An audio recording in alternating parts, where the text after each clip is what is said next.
Hello, welcome to Business 100, Chapter 12, Decisions of Marketing Strategy. Here are some of the learning objectives. 12.1, describe the role of product in the marketing mix, including how products are developed, classified, and identified. Define price and discuss its importance in the marketing mix, including various pricing strategies a firm might employ. Identify factors affecting distribution decisions such as marketing channels and intensity of market coverage. Specify the activities involved in promotion as well as promotional strategies and promotional positioning. Let's get me out of the way there. There we go. All right. The marketing mix involves decisions regarding controllable variables. The marketing mix is the key to developing a marketing strategy. The key to developing a marketing strategy is maintaining the right marketing mix that satisfies the target market and creates long-term relationships with customers. The marketing mix involves product, price, promotion, and distribution. So remember those four things, okay? Product, price, promotion, and distribution. The marketing mix is the part of the marketing strategy that involves decisions regarding controllable variables. Successful companies offer at least one dimension of marketing mix that surpasses all competitors in the marketplace in meeting customer expectations. So at least one dimension of value. Successful companies must also maintain acceptable and, if possible, distinguishable differences in the other dimensions as well.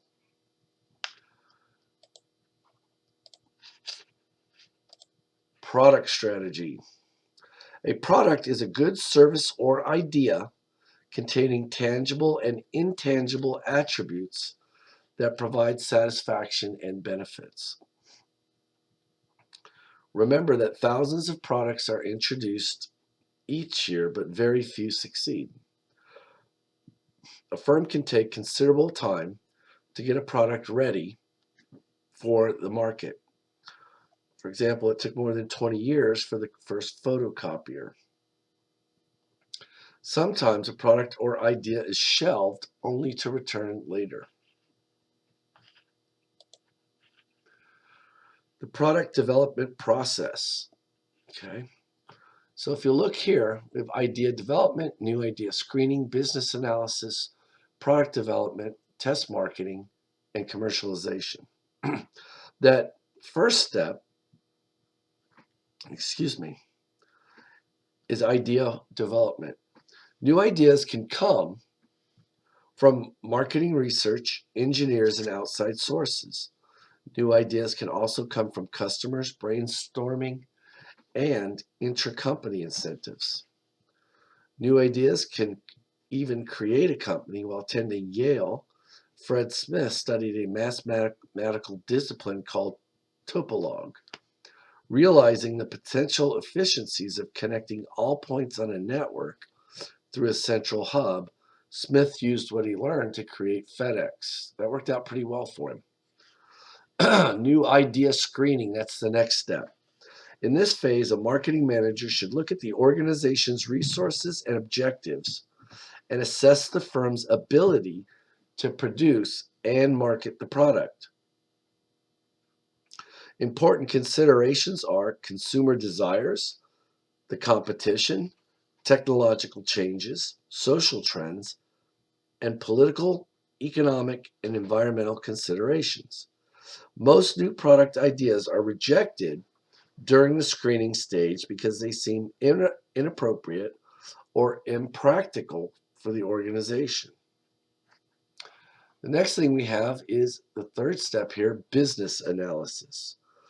Business analysis is a basic assessment of a product's compatibility in the marketplace and its potential profitability. It's not just enough to have a good idea. Can we turn that good idea into a profit? When we do that, we're making the world a better place by taking things that are worth this much and creating something that's worth that much. We've created value where there was none. We've made at least one person better off without making anyone worse off in a free market. And we've created value and made the world a better place. That's what we're trying to do. And if we can do that on the market, then we can turn a profit. Okay. The most important question relates to market demand, how the product will affect the firm's sales, costs, and profits. Okay. Can we make money doing it? The next stage is product development. In this stage, the firm develops a prototype that should reveal the intangible attributes as perceived by the consumer. Product development is often expensive, and few product ideas make it to the stage. So here, we're taking ideas and we're whittling them down.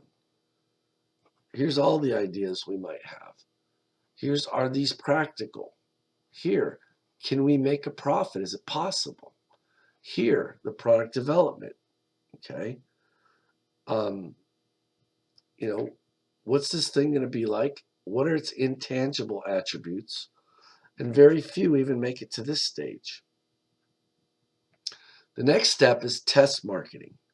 Test marketing is a trial, mini launch of a product in limited areas that represent the potential market. So here we want to find some area, some place, some store, something where we can do sort of a controlled release of the product. Where we do this test marketing, that should represent the whole market. So here in the United States, you don't want to release something maybe in New York because it might be something only New Yorkers like. You don't do it in LA.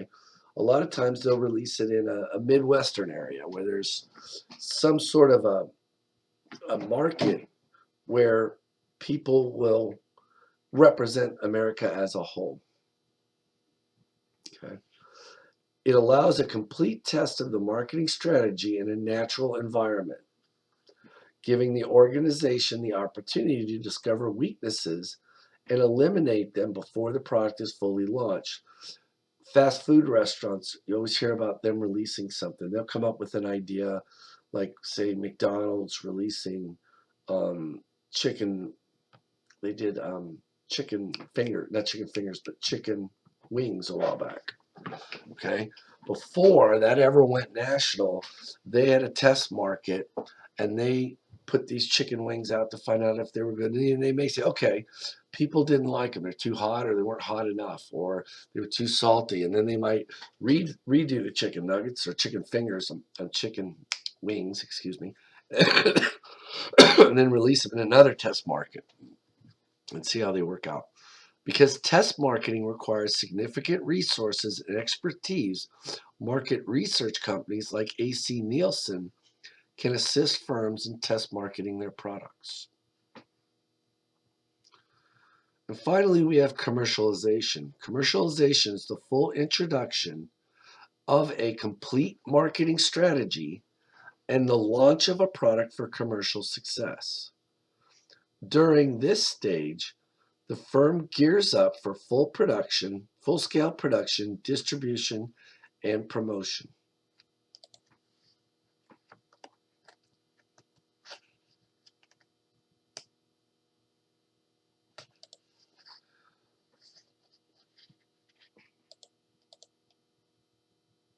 Okay, here you can see some of those common test market cities. We've already gone over a lot of these points here, but there's some on the West Coast. Those obviously aren't Los Angeles or San Francisco.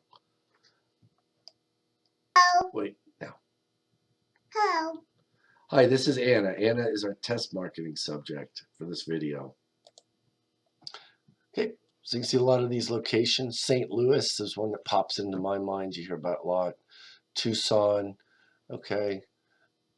There's some up there, but if you notice, New York City's not on there, right? New York City's right there. Los Angeles is right down here. It's not on there. Okay.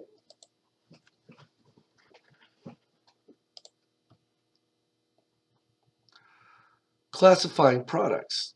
How a product is used and why it is purchased determines how a product is classified. Consumer products are purchased for household or family use. They are not intended for any purpose other than daily living. Of these consumer products, there are convenience products. These are bought frequently without a lengthy search and often for immediate consumption. Customers spend little time in planning where to buy the product and usually take any available brand. Shopping products are purchased after shopping around, such as computers, smartphones, and clothing. Okay. Price, features, quality, style, service, and image all influence the buyer's decision.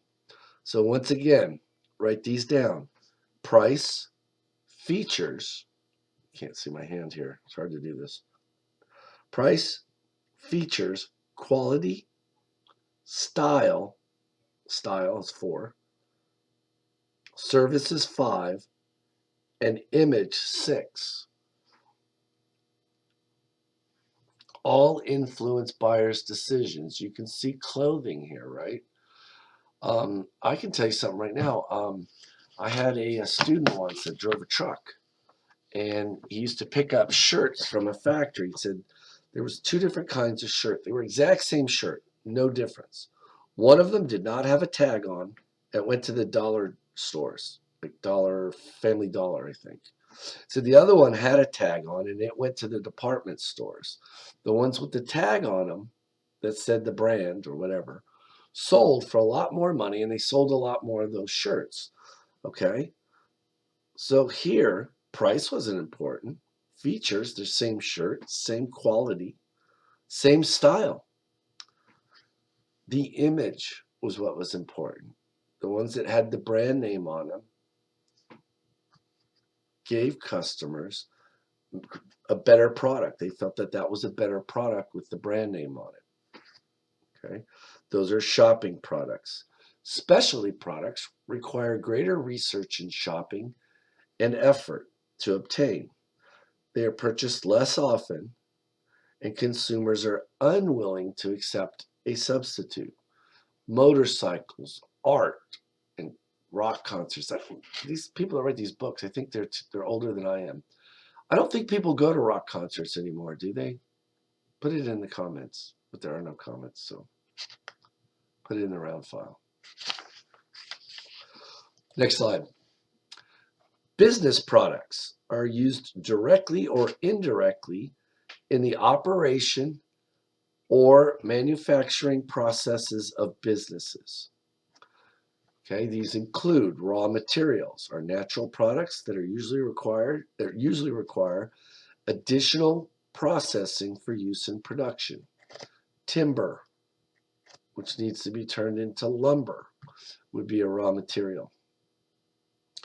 Major equipment covers large, expensive items used for production processes.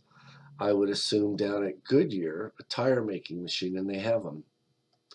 That's what I've been told they're called. I would assume that's major equipment for Goodyear. Accessory equipment is used for production, office, or management purposes and does not become part of the final product. Okay. So accessory equipment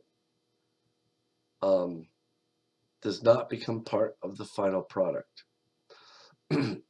Component parts are finished items ready to be assembled into the final product. That's component parts. Processed materials are things that are used directly in production or management operations, but are not readily identifiable as component parts. Supplies are materials that make production, management, and other operations possible. That could be paper clips. Industrial services include financial, legal, marketing, research, janitorial, and exterminating services.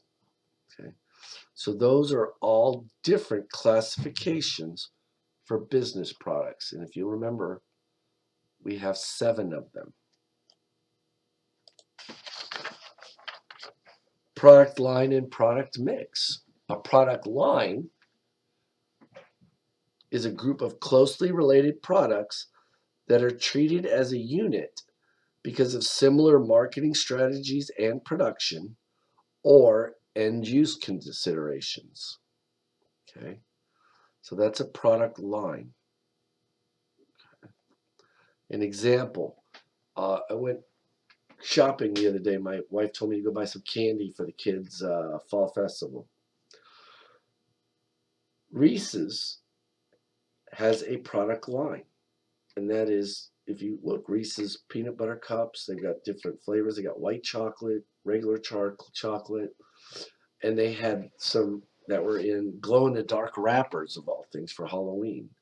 Those would all be part of a product line for a candy company. A product mix is all the products offered by the organization. So maybe the company that owns Reese's, which I believe is Hershey, but I don't want to be 100% sure. So they got a Reese's product line. They might have a Hershey bar product line. They might have, excuse me, another type of product line. Okay, all in their product mix. Product life cycle. There are 4 stages. Like people, products are born, grow, mature, and eventually die. The 4 stages are introduction. In the introductory stage, consumer awareness and acceptance are limited. Sales start at 0 and profits are negative. Stage 2, growth. During the growth stage, sales increase at a rapid rate and profits peak and then start to decline.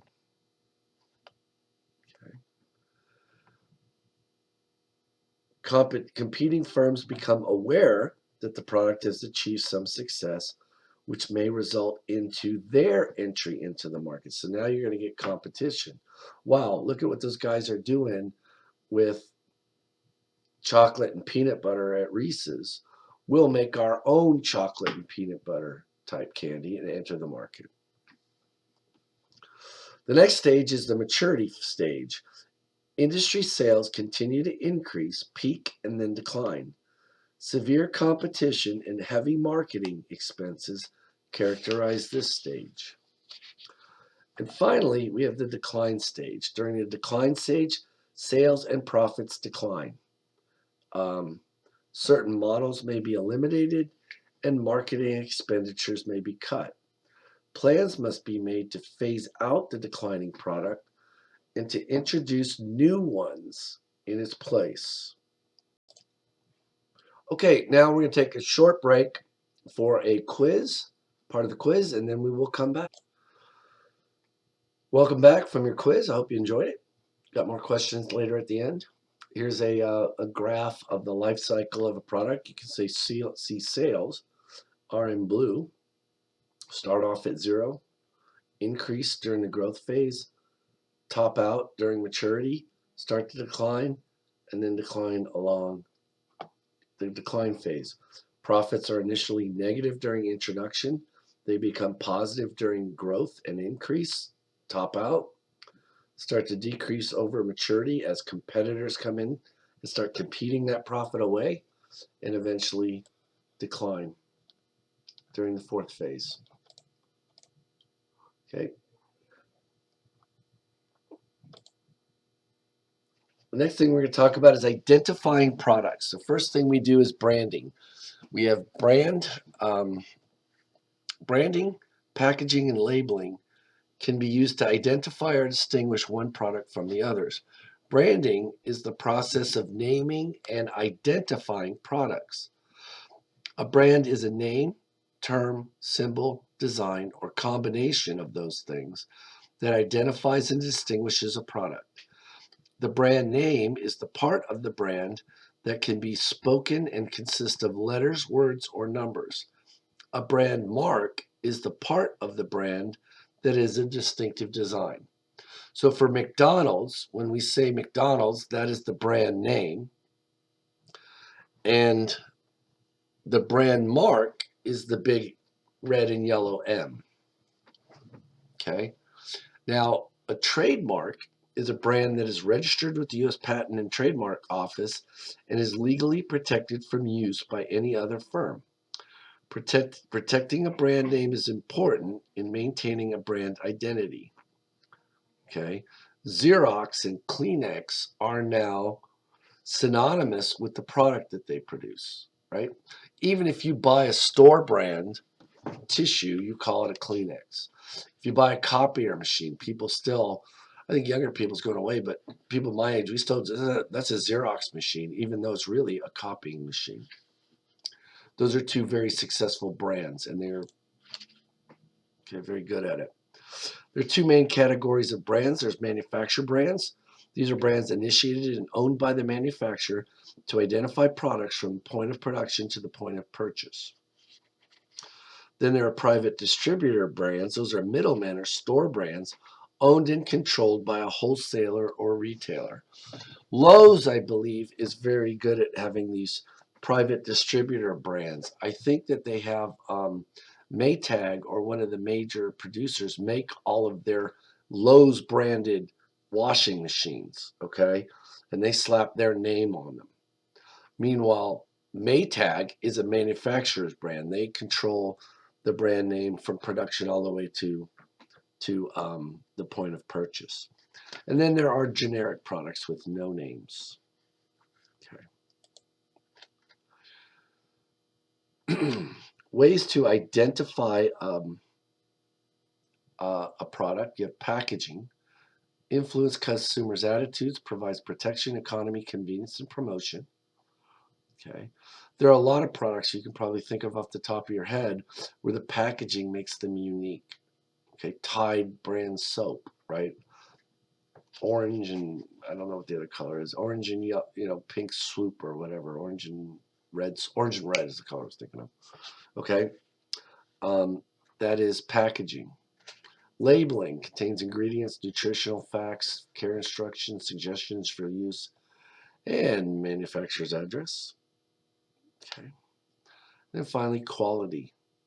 Reliable, durable, easily maintained and used, good value. Quality reflects the degree to which a good service or idea meets the demands and requirements of consumers. Quality is judged by customers, not service providers. It is difficult to gauge because it depends on customers' perceptions on how well the service meets or exceeds their expectations. Okay. Apple is one of the most valuable brands in the world. Its iPhones, iPads, and iPods have revolutionized the computing industry. Apple is a brand. If you look at Apple, there's very little manufacturing going on. It's not a big company in terms of them having manufacturing facilities all over the US or the world. They're a company called Foxconn makes all the iPhones in China. iPhone is literally a campus where they do research to develop these products, a marketing network with Apple stores, and some websites where they sell iTunes and things like that. But that's one of, if not the most valuable company in the world. I believe it's now Amazon's passed them. But for a while, Apple was the most valuable company in the world. It was worth more than any other company in the world. And mostly it's because of a brand. If you go and talk to people in, say, computer or phone industry, they'll tell you that Apple is not the technology leader. Okay, most people will tell you a Samsung phone is better technology. In fact, the screens on Apple phones right now, I believe, are bought by Apple and put on their phones. But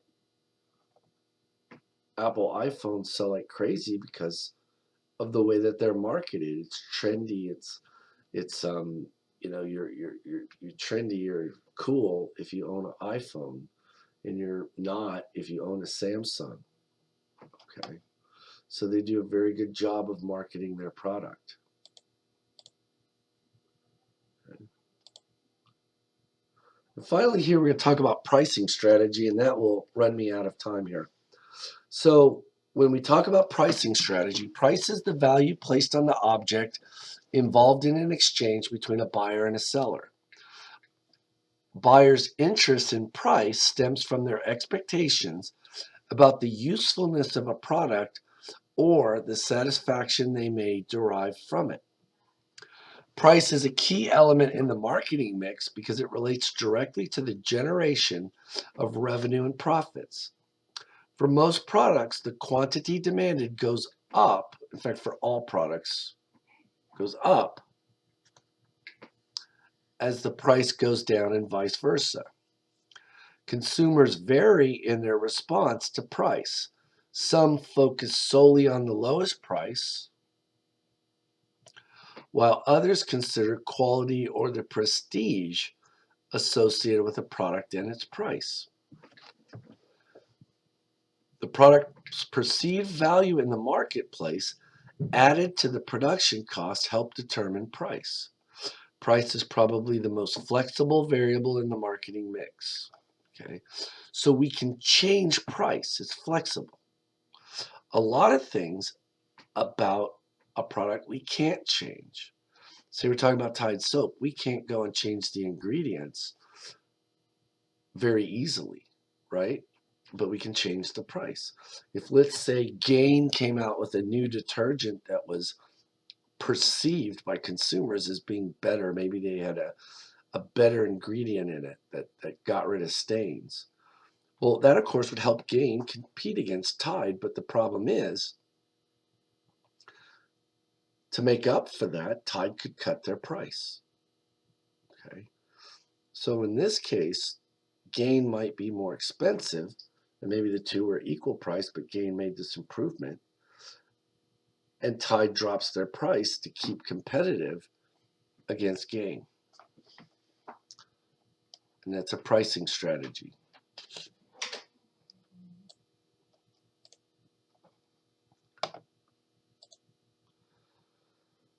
Okay, calculating the value of a product. Step one, identify target customers. Identify their best alternative, determine the product's difference, calculate value based on its differentiation. So here, maybe we're going for low income people. Maybe we're selling detergent or something, okay? Their best alternative might be a really bad soap that charges $2. And maybe our soap's a little bit better. So here, we may say our soap is better than their soap, okay?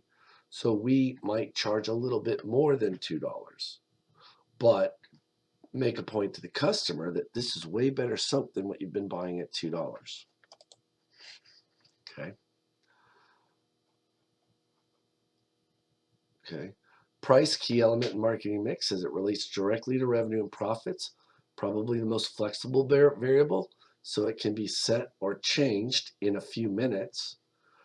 Pricing objectives, 4 common pricing objectives are maximizing profits and sales, boosting market share, maintaining the status quo, or survival. Product strategies. There are 2 basic approaches to setting the base price for a new product: price skimming and penetration pricing. Price skimming, charging highest possible price. Penetration price, a low price designed to help product enter a market. So if we're coming out with a new product, we might use a penetration price strategy. We may go with a low profit, maybe with low margins, to enter the market, get people to buy our product and try it, and then buy it and like it, then maybe raise the price later to make higher profit margins. Price skimming would be charging the highest possible price. That would be the opposite. Penetration pricing is less flexible. It is more difficult to raise a penetration price than to lower a skimming price. They talked about Comcast uses a penetration pricing strategy of $29.99 per month for 12 months. You go on the internet, you see that all the time. First month, first year, some low rate on cable or on say online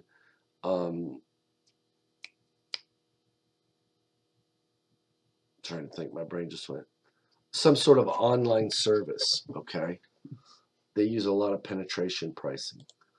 We also have psychological pricing, and this is a policy designed to encourage purchases based on emotional rather than rational responses to the price. Even odd pricing is an example of this because more people will buy a product for $9.99 rather than $10. That's an example of psychological pricing. Symbolic or prestige pricing assumes that high prices connote, I don't even know what that word means, designate high quality. Perfume and cosmetic prices set artificially high to give the impression of superior quality. And finally, last slide here, reference pricing and discounts. Reference pricing is a type of psychological pricing in which a lower priced item is compared to a more expensive brand in hopes that the consumer, will use the higher price as a comparison price. Okay. Temporary price reductions or price discounts are often employed to boost sales. They are temporary. Okay. Quantity discounts reflect the economies of purchasing in large volumes. Sam's Club, Costco, those are examples of quantity discounts. Buy more of it, we'll give you a better price. Seasonal discounts are used to stimulate purchase of products out of season. Ladies, y'all know about this. Right now, it's getting to be winter, so if you go to the department stores, they're seasonally discounting all the summer stuff. They want to get it off the shelves. And promotional discounts attempt to improve sales by advertising price reductions on selected products to increase customer interest. Grocery stores will do this a lot. Okay, if you like Aldi down the street here, you'll see an ad in the paper, 99 cents or $2 for a gallon of milk. They're lowering the prices on milk and certain other staple goods that you buy all the time, thinking, hey, that will attract customers to the store because of the price for milk and these other things that they buy all the time, and then they'll buy other things that aren't necessarily on sale. That is the end of this video. There'll be the rest of we'll have a short quiz, and have a great day.